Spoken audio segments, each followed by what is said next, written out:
Welcome into Mavericks Today. I am Jeffrey Kuberstein coming at you guys with a mailbag. We asked subscribers the most important questions surrounding the Dallas Mavericks, and I wanted to give you guys some answers. So without further ado, let's get right into it. The first one coming in from Dad Mav. That's an interesting name. How are you doing today, Dad? If you could take one player from another team that has not made an All-Star game and put them on the Mavs right now, who would it be?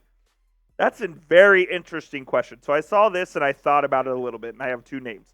Number one, they're actually both pretty obvious, but I'll start number one. Mikal Bridges.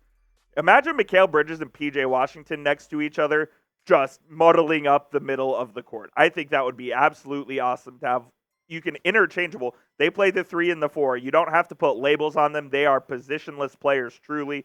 Man, having Mikal Bridges being able to catch open looks from Luka and Kyrie on the offensive end. Then on the defensive end, he would guard the opposing team's best player. You have Washington on the opposing team's other best player, whether that be a wing or a bigger point guard. You have Luka, who provides you length on the defensive end, and then you have the rim protection in Lively and Gafford.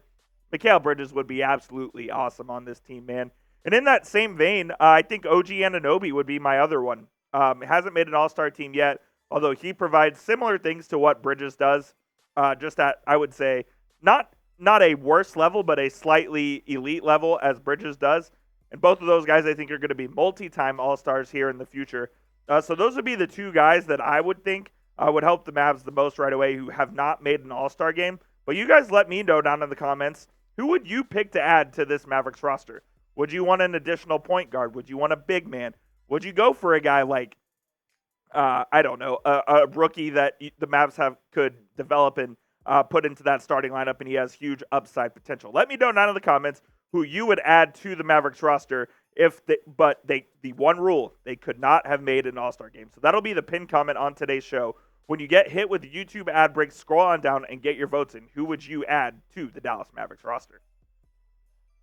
This one coming in from Poppy Luca. I love the profile there.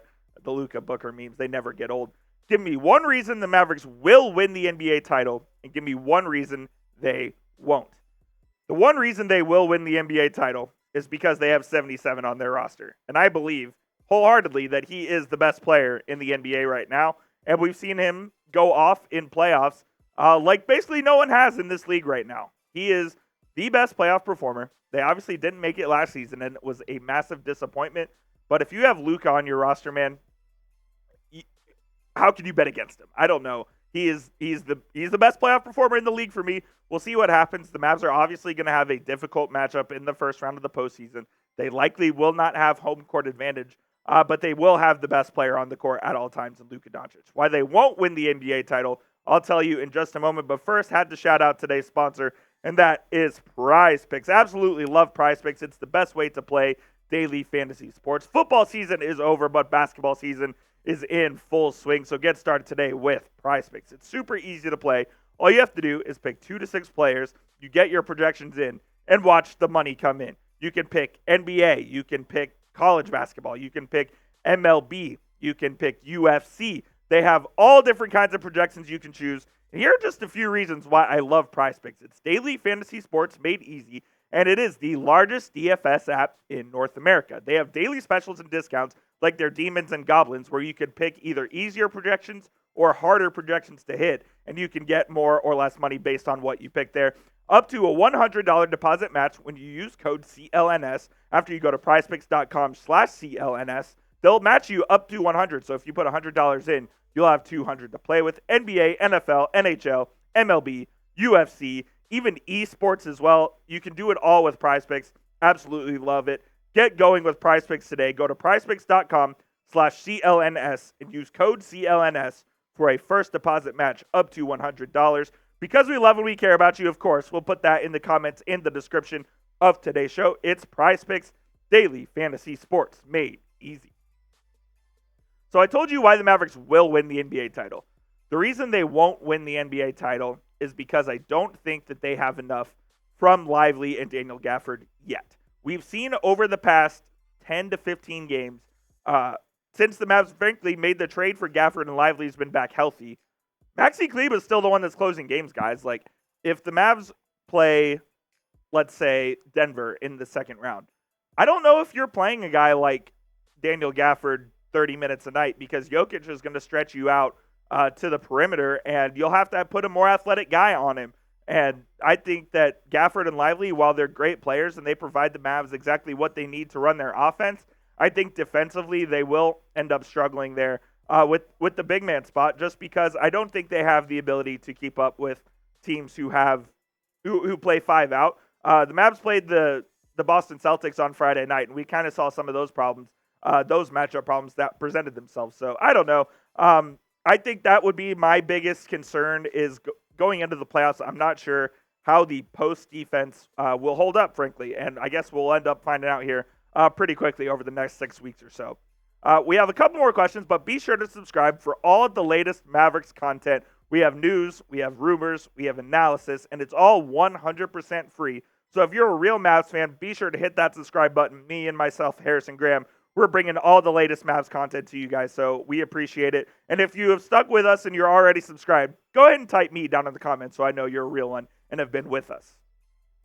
This one from Truther96. With Dallas having no cap flexibility or draft picks this summer, how will they improve the roster? Now, that's a great question. They do have a second-round pick they can use this summer. There's some confusion on where that second-round pick is actually located. Is it from Boston or is it from Charlotte in the deal that they just made? They got a couple of picks from Boston from the Grant Williams deal. So I'm not exactly sure where that pick is going to be located in that second round, but they do have a pick to deal with. And on draft night, they will be eligible to trade more of those first-round picks. So that's how you're going to improve this roster, is via trade. It's not going to be via free agency.